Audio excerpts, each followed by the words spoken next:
thanks for coming out today. For those of you who didn't come out to meet us, hopefully, we're not disturbing your time, and hopefully by the end of it, you'll be glad that you came. This is great that it's St. Patrick's Day. I love St. Patrick's Day for a couple of reasons. One, it's a good excuse to get out and get a couple of pints. That's always good. But the second is, it's really a celebration of what it means to be American. It's a celebration of a land of people who immigrated to the U.S. because they were following a dream, because this is a land of opportunity, because this is a land where each generation can do a little bit better than their parents. And I'm going to talk to you about that in a second, but I should introduce myself. I often forget to do this. I'm Sean Bielat. I'm running for Congress against Barney Frank. Usually that's an applause line. My grandparents came over from Poland, and on the other side of the family, Ireland and Wales, so I've got a little bit of Irish in me. But my grandfather is really a source of inspiration for me. During the Great Depression, he left school when he was in 8th grade to support his family. He cut fire breaks in California for the Civilian Conservation Corps, and he volunteered for the Army in 1941, shortly after Pearl Harbor. He served 2.5 years overseas in North Africa, in Sicily, in Normandy. He was in the Battle of the Bulge. When he comes back, he gets $250 out pay from the Army, and he goes and he works in a shovel factory for 30 years until he retires. He wasn't asking things from his country, but he was providing things for his family. He was working for his nation. Service was in his blood, and that was what people did in that generation. And because of his work, my parents did a little bit better. My dad went to the Air Force. He found opportunity in the military as well. He got his college degree when he got out. So did my mom. She's a teacher for the past 30 years, public high school, Catholic high school. And because of their work, here I am, running for Congress. I've had a lot of great opportunities. The Marine Corps opened up some doors. And that's what's great about this country. It's the opportunities that we have.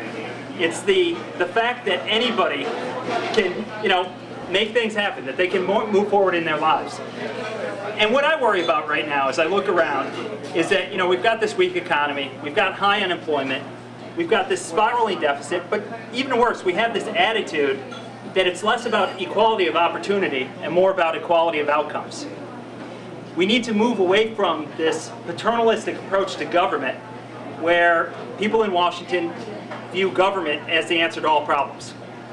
They're smarter than we are. They know better than we do about what to do with our own money. They're going to tell us how to fix the problems in our lives. And that isn't what made this country great. We need to return to the values of hard work, of, like I said, equality of opportunity, of fiscal responsibility, all the things on which this nation was founded. We need to return to those things. We've had somebody here in the 4th District who's been in office since I was 6. And he served at the state level before that. He's never earned a paycheck that wasn't provided by the taxpayers. And there's a lot to be said for government service, and I'm sure that there's been some good things that have come out of those 30 plus years. But it's time for a change.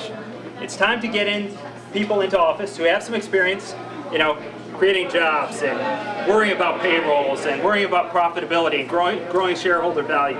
People who have a background in the military aren't just talking about military issues. Recently, Mr. Frank said that we should cut defense spending by 1/3.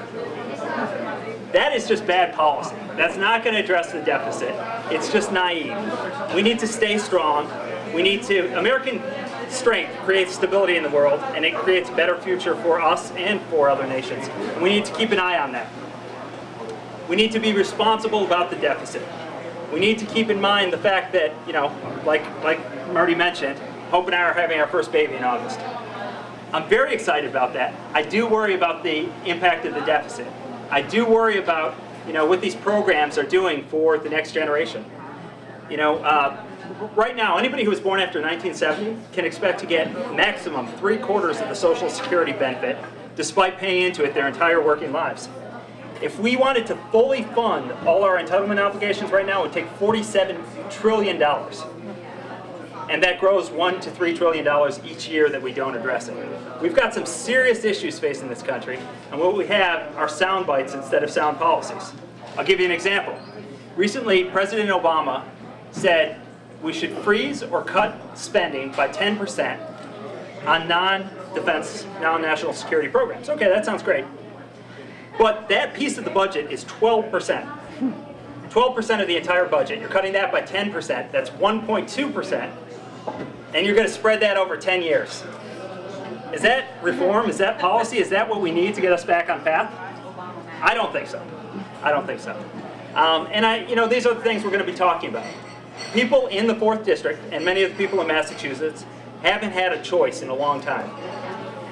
And on November 2nd, I want them to go into the voting booth, and I want them to make a conscious decision. I hope they vote for me. I hope some of them listen to our message and say, hey, this is something we can believe in. This is something we can get behind. But even if they don't, I want them to at least make that choice. And so that's why we're here today. And I appreciate you all coming out. Hopefully I've gotten a chance to meet each of you. If not, I hope to over the course of the next several months. But thank you for being here. Thank you for being involved. And thank you for working to keep this country great. Appreciate it.